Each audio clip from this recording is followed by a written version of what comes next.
Hi everybody, it's me again, Shelby with Hooks, Books, and Crime. Doing things a little bit differently. I'm actually just going to craft as I tell you the story because I don't really like the way the first two episodes came out. So we're doing this now. I hope you enjoy it. Now, of course, please feel free to like and subscribe. Also, I don't think I mentioned this in my last episode. I am not like this super awesome crocheter. I get my patterns on Etsy because I like to support other people.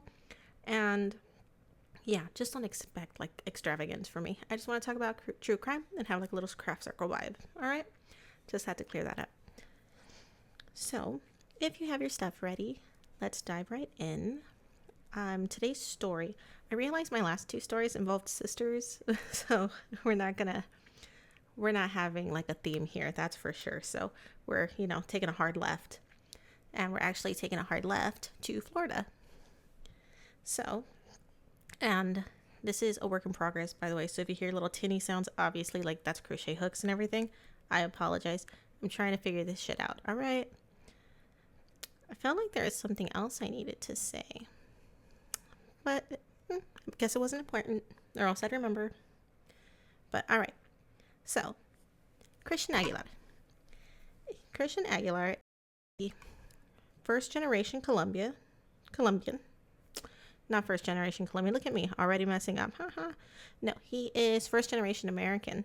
His father actually came to America in 1987 to find a better life for his family and be able to provide a better life. He moves his wife over, and his son, Christian, is born shortly after in 1993. And then Christian's little brother, Alex, comes a few years later. They go ahead and settle roots in Miami, mainly because Miami does have a very large Hispanic and Latin American culture there. So they're able to find a lot of community there. People who speak the same language and people who can help guide them on their new path here. And growing up, Christian is a bright kid. He seems to just have come from a good family, honestly. Hardworking family that loves each other. They seem very close-knit. And Christian actually goes to a middle school. And at that middle school, he actually makes a lot of lifetime friends. And people don't tell you how important that is. When you're in high school and middle school, they don't tell you that a lot of the times those friends that you make there are, if you make like quality friendships, those are going to be the friendships that can really last you a lifetime. Or, you'll grow with into adulthood. It's not stressed enough. I think sometimes people try to like preach that, why does it matter? It's not going to matter when you get out of high school. The friendships actually do matter. The popularity and shit like that, nobody cares about that stuff when you get older. And if you still care about it, you need to move on. But the friendships, the quality friendships most definitely matter. They do make a difference. And Christian seems to really find some.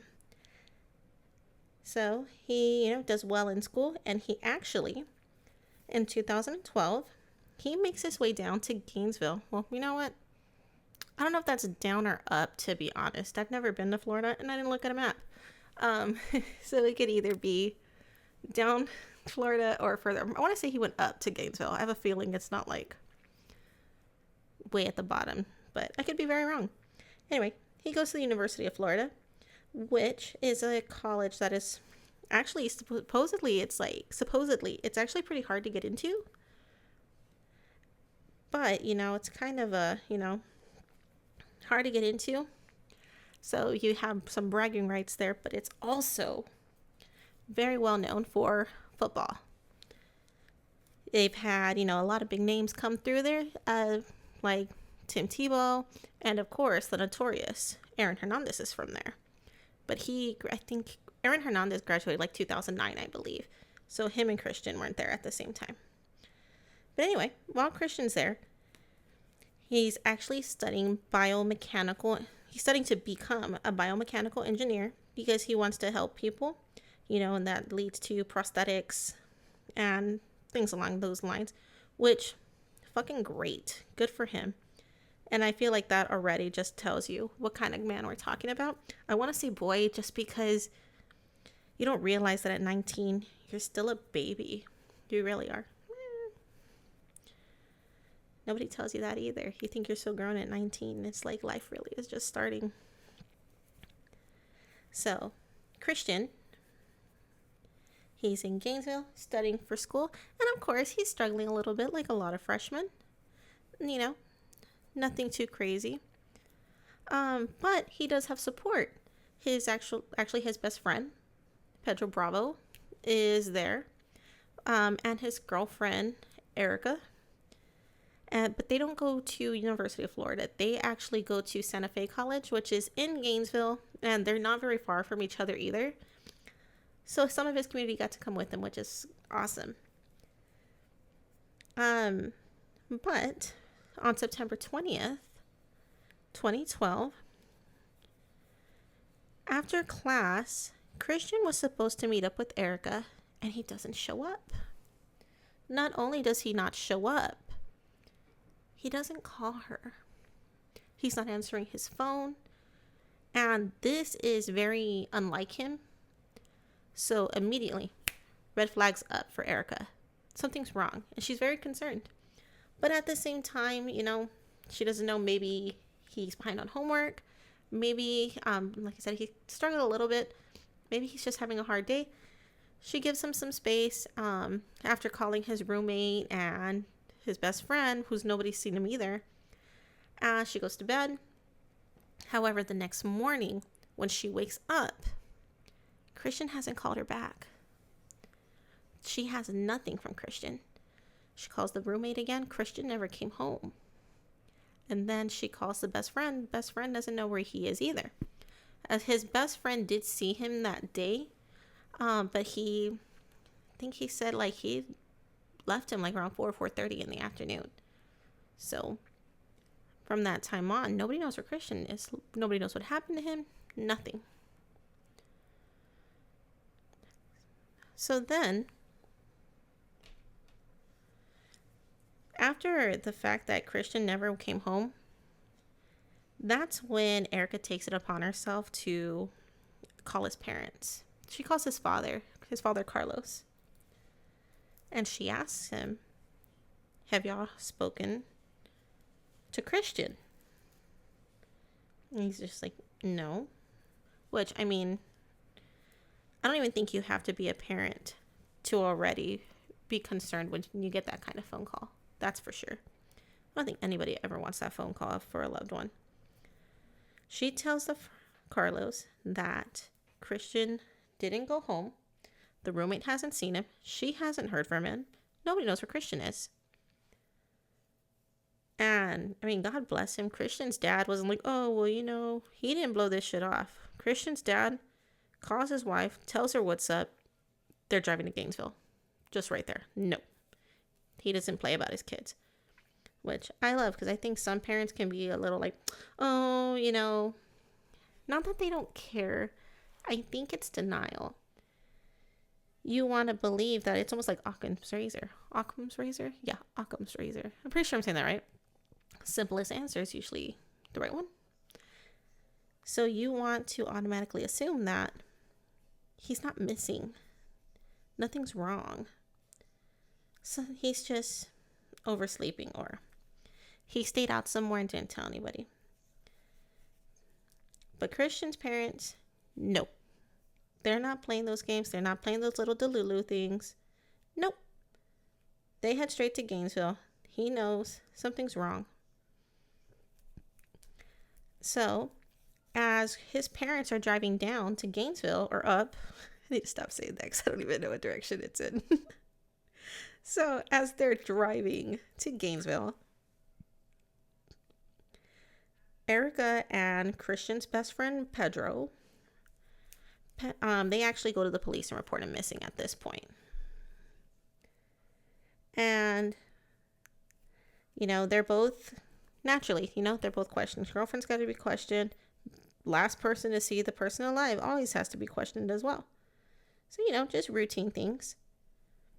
And, you know, Erica sticks to her story that Christian never, you know, he didn't meet up with her. Didn't go home. Roommate hasn't seen him. And Pedro sticks to the same thing as well, that, so according to Pedro, sorry, I'm saying it'd help if I give you the details since Pedro saw him. According to Pedro, he picked him up and they went to Best Buy. And they went to Best Buy to pick up the new Kanye West album. And really, I should have looked up which album this is. I have a feeling this is the album with Runaway on it. No, that was around. That was closer to 2009. I guess that would be the album with like Blood on the Leaves. I love that damn song. That song goes hard. I'm not like a super huge Kanye fan or rap fan, but goddamn, that song fucking goes hard for all. So, anywho, and this is 2012, so it's still normal to buy CDs. And so what do you do when you buy a new CD with your friend? You drive around and bump it, obviously. So that's what they did. They drove around for a while. And then Pedro says that Christian had him drop him off at a random location. And that since he's not too familiar with the area, since they hadn't been there very long, he's not too familiar with the area. But after that, he didn't see him. He hadn't seen or heard from him since. Well, Pedro, everybody's a little concerned about the random place. Why would you drop your friend off in a random place? That's so weird. I don't care if it was daylight. Like, why are we here? Who are you meeting out here? I'd have questions. And I don't think it's just because, like, oh, she's a girl. No, I think a lot of people would have questions. Why am I dropping you off here? Who do you know here? Are you on drugs? Shit like that. Like, dude, what's up? But Pedro just lets him go on his way. And, now we're here. Where's Pedro? So then the campus police put out an alert. And it goes out, which I love this. I love that it goes out to all the students to, have a look out for this student. There's also a student network on the college. So they try to see, like, when the last time he logged in is. If he logged in that day, he hadn't. And then they start checking, campus cameras. And, they don't find anything, but it doesn't necessarily mean that he was never on campus. There's so many kids. And you can't have a camera in each and every place. It's a little unrealistic, just cost effective, and I don't know, it's just too many cameras to look at that point, I would think. But they don't find him on anything. And then, oh my god, I hate this fucking yarn. Ugh, I love it and I hate it. But cameras, yes. So they don't find him on the cameras. And what's even cooler is, so when that student alert goes out to all the students to let them know someone's missing, one of the students who actually handles, I believe it's called the Alligator article or something, it's the school paper, he sees it and basically tells everybody, like, no, this needs to go out on today's article. It can't wait until tomorrow. Somebody could be in trouble. Love that. Definitely not something that could wait. So they get it out. And then the student government students, I believe she was the editor-in-chief. She's actually from the same area as him. So when she sees this, she also, here we go. Oh, good. She missed the camera. Thank God. I need to make sure this is still recording. Yes.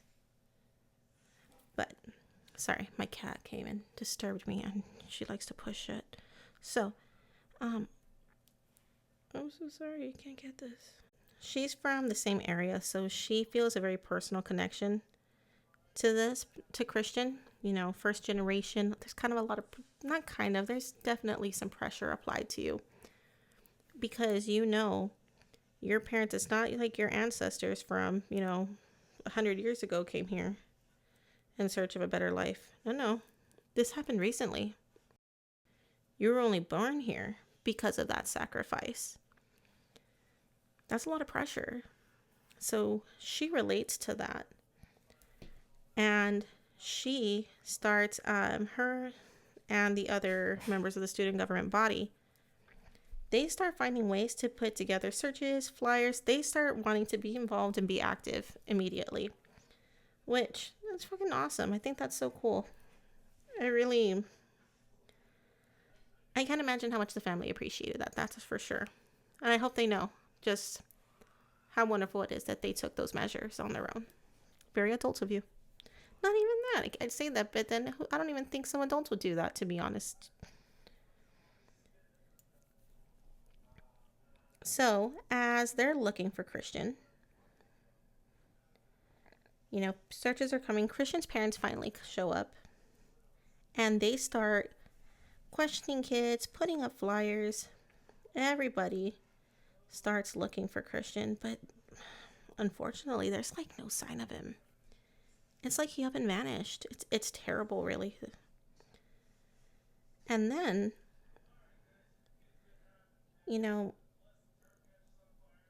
this goes on into the next day. They don't know where he is. But as, people are searching for Christian and checking cameras and everything, officers are retracing Pedro's and Erica's steps and verifying their stories as well. Erica's stuff checks out, perfectly. Her shit is crystal clear. She did exactly what she said she did, and nobody is saying otherwise. And there's no evidence that something else happened. But with Pedro, there's some fishy things with Pedro. Some things just aren't lining up. So, Pedro tells them that, he dropped Christian off and just went home and spent the night in. But when they, believe they searched his car because Christian had been in the car the day he went missing. Makes sense to check it. Nothing weird there. They check they check Pedro's car. And they find a receipt that Pedro went to McDonald's at 1 a.m. the night that Christian went missing. So that's already suspicious because you're telling everybody that you stayed in, but you went out, or you were out. And not only were you out, it's not like you were out like at 8 o'clock. You're out at 1 a.m. So that's a little like, that's concerning. And then other things don't add up either. Like where he dropped Christian off just doesn't make sense. Especially because where they are, or where they were, because they are able to corroborate that they were at Best Buy. They are able to corroborate that because Best Buy has cameras.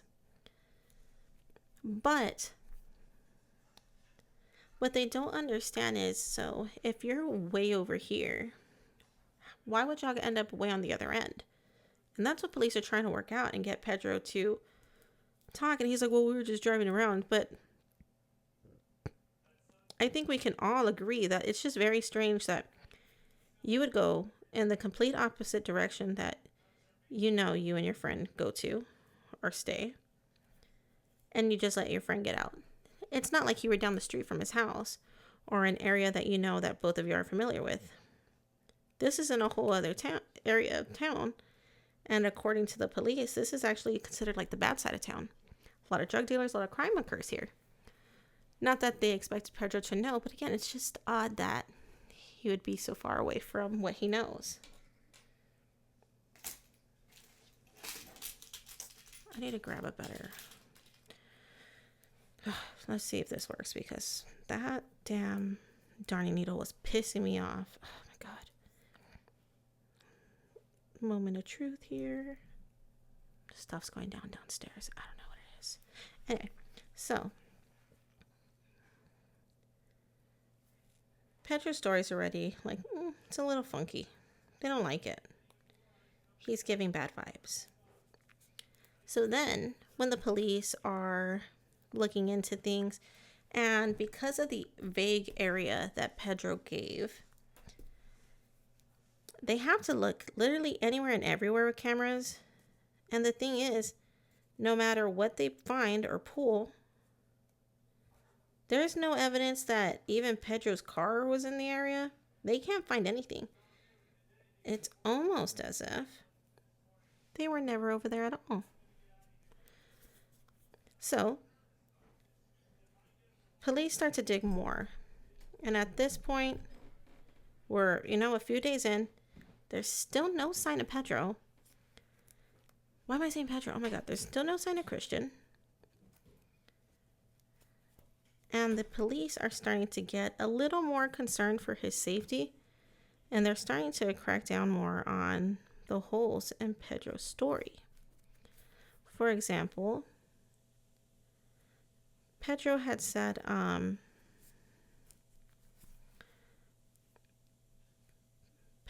sorry, forget what I'm saying. But yeah, Pedro's he's got a lot of holes in his story. So as they keep searching, they actually get a warrant, especially because of Pedro's, they find more holes in his story that just don't make sense, especially because they check his phone log, because they basically decide, since he doesn't know the area, okay, well, let us use your phone to see exactly what area you were in. And, lo and behold, unsurprisingly, he wasn't in the area that he said he was and that he dropped Christian off in. He wasn't there. So with that, they get a warrant and they start searching Pedro's. They look further into his car. And at this point, Pedro's also changed his stories a few times, or his story a few times. Yeah, I say stories because he's had multiple. And then it turns into, first it's just that Christian asked him to drop him off. And then it turns into Christian and him got in an argument. And then it turns into, well, I beat up Christian and then I just left him there. It's just getting worse and worse. I mean, he's doing himself no favors here and changing his story and just the stories that he's telling. It's just not good. Well, then, the police, it's because of this, they start, looking into his stuff, start trying to find more information about Pedro. And they, like I said, they pull his phone records and they see there's like time missing. There's lapses in time that are just unaccounted for, where the phone just drops off. Because there's no sign, nobody knows where Christian's phone is either. And there's also, the real puzzling point was that, so Pedro never mentioned that him and Christian went to Walmart. And in the phone records, it shows that Christian and Pedro were at Walmart for like 2 hours. Who goes to Walmart for 2 hours? I mean, if you do, I'm not saying anything, but I mean, these are also teenagers. They don't have kids that they have a bunch of stuff to shop for. Or a bunch of people to stop for. You know what I mean? And they're in a college town. I'm sure there's way better stuff to do than just walk around Walmart. Along with this, when they're searching his car, they find a Gatorade bottle that has residue of sleeping pills. I can't remember the name of the agent that's in there. It starts with a D. I'm not a scientist, nor am I a pharmacist. I don't remember the name, so don't ask me. And then they also find like a little piece of blood. And this piece of blood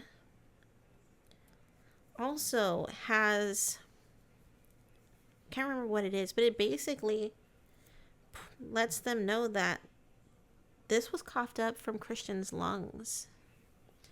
It's not like he was bleeding, from Pedro breaking his nose or busting his nose when he hit him or anything. No, this came from his lungs. And that, ugh.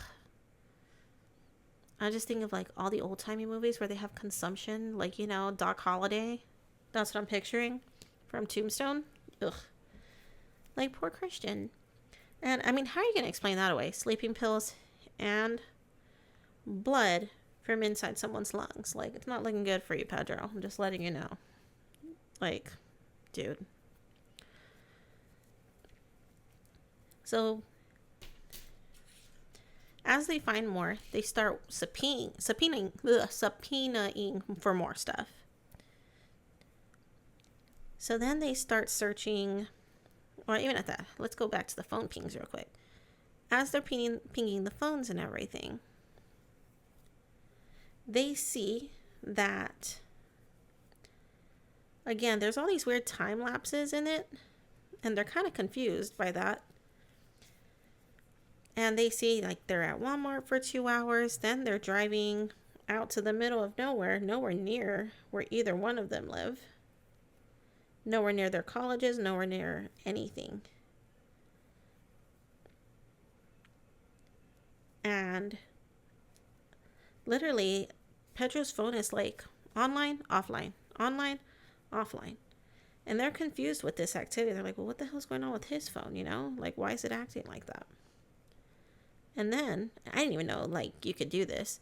When they check the batteries records, they're able to find out that Pedro had been turning his phone on and off of airplane mode. I guess thinking, like, that it wouldn't be detectable or they wouldn't be able to trace it on airplane mode. I don't know. I really don't know what the purpose or the thought process was of turning it on and off. But that's what he did, and that's what they could see. So, again, not looking good for you, Pedro. And then, as police are looking more in that area, or where they're seeing him ping, they're pulling cameras. And they pull a camera. They just so happen to pull a camera from a car wash. And there's Pedro at 2 a.m. at a self-serve car wash washing his car. No Christian anywhere near him. No sign of Christian. And so that's when, that's when they know, like, for sure, they're investigating a homicide at this point. This is no longer a missing person. So, and while all this is going on, it's been like 2 weeks. Nobody's found Christian yet. Why did I say Cameron? Nobody's found Christian yet. His family is still there. I mean, apparently, like, of course, according to his father was so dedicated to finding his son that he really wasn't thinking about anything else. I mean, he had bills defaulting and late payments on things because that was the last thing on his mind. And you know what? The idea of people expecting you, and I get that the companies don't know, I'm just saying this. If anybody who knows, like, if you're dealing with, like, a missing child, even a sick child,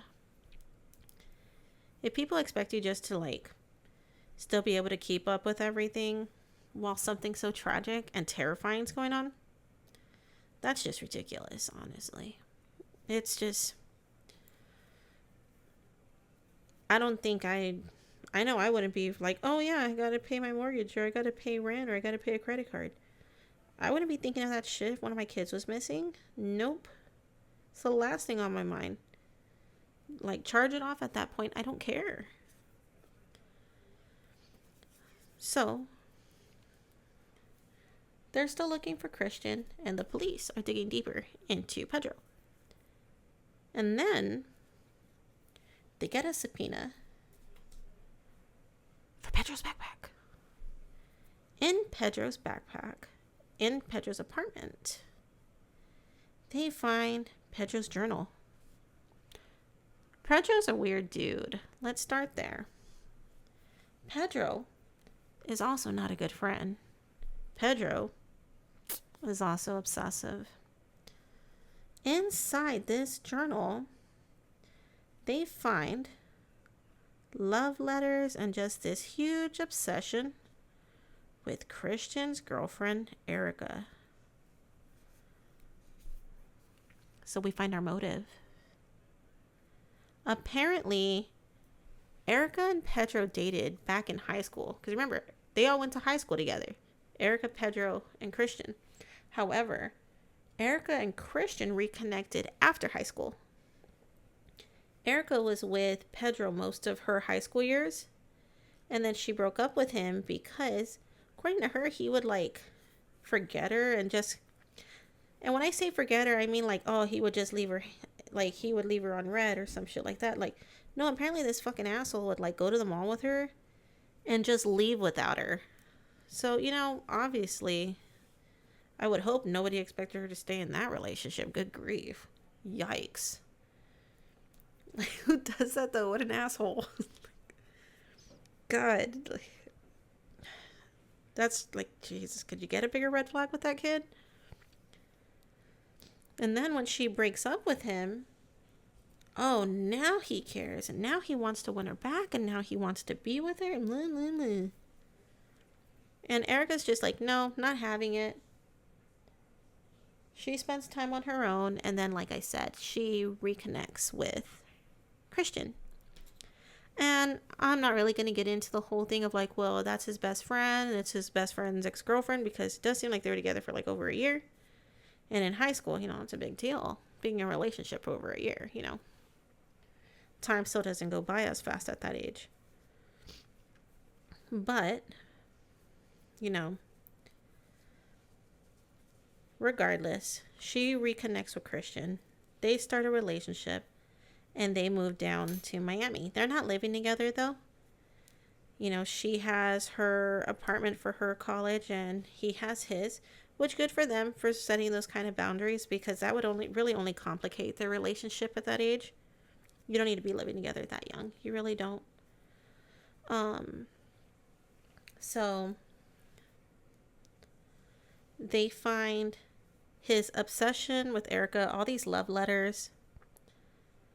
And basically, Pedro's whole plan is set out on that journal. That basically, to get Erica back, all he has to do is get rid of Christian. Not get a new personality. No, of course not. Get rid of the boyfriend. Then she'll just forget all the shit I did and take me back. Dude, what a loser. What a creep. Ugh. Ladies, raise better sons. And I say that, but then you know what? You can try as hard as you want, and sometimes you still end up with a bad nut. In this case, Pedro's a bad nut. So, when police go ahead and interview Erica again and question her about her relationship with Pedro, she's honest about it. She tells him that, again, they dated in high school, how she broke up with him just because of how he was treating her, and it was she didn't like the way she felt. She didn't like the way he made her feel, and she just didn't want to deal with it. And good for her, because I feel like at that age, a lot of us girls don't know any better, and you think that it's normal, or you think if it isn't dramatic shit like that the relationship's not real. It's weird shit like that gets people in trouble. I have no doubt that guys too will try to comfort themselves and make them think that behavior is normal, and it's not, and you don't have to put up with it. You really don't. So she breaks up with him, and then she tells him that they didn't even know that Pedro was going to be moving down to Gainesville, or again, down, I don't know. They didn't know he was going to be going to Gainesville too, because apparently Pedro, I'm guessing he was a bright boy, he actually had a full ride scholarship to the University of Miami, but he just, didn't give a shit about that because Erica was in Gainesville with Christian, And that apparently was more important to him. So he just showed up. They didn't expect him to be there. And apparently they were like a little thrown off with it. But he actually sold them on the idea that he was over it. He just wants to be friends. He's happy to have both of them back in his life. And they're both like, great, cool, Again, they've all known each other since middle school. And they want to hang on to that friendship. And you can't blame them for it. They didn't know his intentions. And you don't think of stuff like that, especially if, he left her at a fucking mall and shit. But, I mean, unless you see him torturing animals and shit or lighting things on fire, you don't think that he's capable of such things. You don't. So, after seeing all this, and also, I mean, they find Christian's backpack in Pedro's dorm. They go ahead and confront Pedro. They confront him with everything they have. And as it is, Pedro was already actually being charged with poisoning because of what they found in the Gatorade. They knew he gave that to Christian, but they just didn't have any proof that Christian was dead or that he had the intention of killing Christian until they find his journal and they find Christian's backpack. And then they're like, nope, definitely upgrading these charges. So while all this is happening with Pedro, they still can't find Christian. And finally, after 22 days of not knowing where Christian is, mass searches, students were showing up to help with the search. Other law enforcement departments were showing up. There were a lot of people coming to help Christian's family out just to find this kid. They're searching high and low in the area that the phone pinged. And one day, again, 22 days after he went missing, two men are out in the woods. I believe they're there to cut down some jasmine, which I didn't even know grew naturally in Florida. Didn't know that. So they're there cutting down jasmine, and they start to smell something. As they say, it smells like death. And I'm from the country, so I know what they mean by that. And it's a foul fucking smell. It smells awful. So they smell that. And that's when they come out. They come upon a shallow grave. And that is where they find the body of Christian Aguilar. They call the police, and the saddest part is, so Christian's father, Carlos, gets a phone call, and it's not the police, it's the fucking news calling to let them know that a body's been found. I don't blame this on the police, because I'm sure it's a sensitive thing, because you don't want to tell them they found a body, because they could be wrong, and it could be someone else. But you also don't want them to find out through someone else. And that's exactly what happened here. They found out through the news. So shame on that fucking person, whoever called. Because, I know that's how they make their money and everything. But it's a kid, And I know he's 19. But he's a fucking kid. And you called his father. So then Carlos has to call the police and ask. And that's when they tell him that, yes, they did find his body. And they actually show him a picture of what they found. And those things where it's it's not graphic. It's something very minimal, but it just says a lot. In this picture is a picture of, a shallow gravesite and Christian's shoe just laying outside of it. That's what they show his father, Carlos. And his father, Carlos, just breaks down.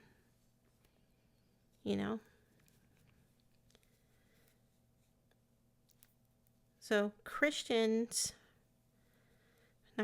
Pedro is actually charged with 9 different counts, including murder, poisoning, and kidnapping. And what they think, or what happened is, that could be according to Pedro, is they went to Best Buy. And that was the other thing. They actually found a receipt in Pedro's car. I can't remember if it was his car or his apartment. I'm pretty sure it was his car, where he was shopping at Walmart. And I swear to God, that poor cashier, honestly, I'm sure she saw that on the news and was like, oh my God, I know exactly when that happened. Because this motherfucker literally bought in one purchase at one time altogether. He bought like the serial killer fucking starter kit. He bought a shovel, duct tape, and sleeping pills. I feel like you shouldn't even be allowed to buy those 3 things without like some kind of report. I mean, it's like, at the bank, if you withdraw over $10,000, that you have to do a report called a CTR, which is a currency transaction report. I feel like cashiers should have some shit like that. Like, oh, you're buying this shovel and duct tape and sleeping pills. Can I get your ID, please? It's just a thing we have. We're doing a survey for location purposes. Like, don't you think, like, shouldn't that just be something that, like, it's fucking question, like, you give every cashier just a little teeny little red flag so they can wave it when they feel safe. Like, oh, I got a killer over here. I'm just saying, like, he bought all this all at one time. So, yeah, according to Pedro, he picked up Christian. They went to Best Buy to buy the CD. They drove around, and Pedro dosed Christian's Gatorade with sleeping pills, parked at Walmart so Christian could drink it, waited till he passed out. Then this motherfucker duct tapes his face and suffocates him, basically, takes him to the woods and buries him. And I guess expected to come home, freak out with Erica, bond with it over Erica, and then, I don't know, marry her.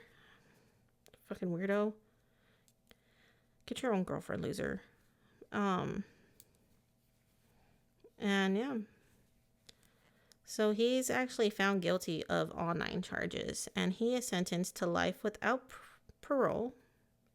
Good on you, Florida. Too bad he couldn't do that shit with Casey Anthony. Just saying. We'll never understand that. That bitch clearly killed her daughter. Anywho. So, Pedro's now in prison. And, Christian's parents, the sad thing about Christian's family is finding the body and finding answers is only half the battle, because of all the court dates and everything that come into play after. That just sounds so awful. You still have to hear all this. You still have to be present for everything. You have to hear them you have to hear like the defense make excuses as to how it wasn't this person, or how maybe the victim started it and brought this on themselves. Like, I don't know what's worse. Well, obviously the death is worse, but you would think people who've already suffered enough wouldn't need to do that. But, due process, which it's fair, but it sucks at the same time. Christian's family actually starts oh my God, I had the name. It's the Christian Aguilar Foundation, or Search and Rescue Foundation.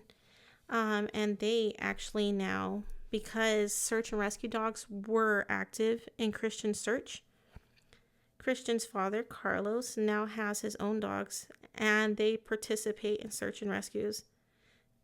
And of course, not every search and rescue is going to be successful, but he has participated in some that have found success, which I really love that. I love that. I love stories like that. So that, and Erica, I don't know what became of Erica, but I'm sure it's not easy to accept that your boyfriend's best friend murdered him because he couldn't get over you. And, you know, it's not her fault. It's really not. This is Pedro's fucking fault. Pedro's fault for being a shitty boyfriend. Pedro's fault for being weird. And Pedro's fault for not just being able to accept what's going on. But, I mean, when you look at his pictures, he's got some Joker vibes going on. I'm not going to lie. He looks creepy. I'm surprised that didn't scare her away. It's like he's a good-looking kid, but at the same time, it's the eyes. They're creepy. And that is the story of Christian Aguilar. So, if you like our little craft and story time, our little craft circles, please like and subscribe. The pattern for what I'm making, which is, I didn't weave in the end, it looks silly, but because I'm trying to make my daughter like a unicorn snuggly. Honestly, she's too old for one, but she's so clingy and literally has to hold on to like your shirt or something when she sleeps sometimes. So since I can't carry her 24/7, I'm hoping this will work. Maybe if I like rub some of me and her dad's soap on it, I don't know. But yeah, it's just to, be able to get some things done around the house sometimes and everything. But I thank you for joining me. Of course, the pattern and yarn that I used will be in the show notes. And I will catch you on the next one. Bye, everybody.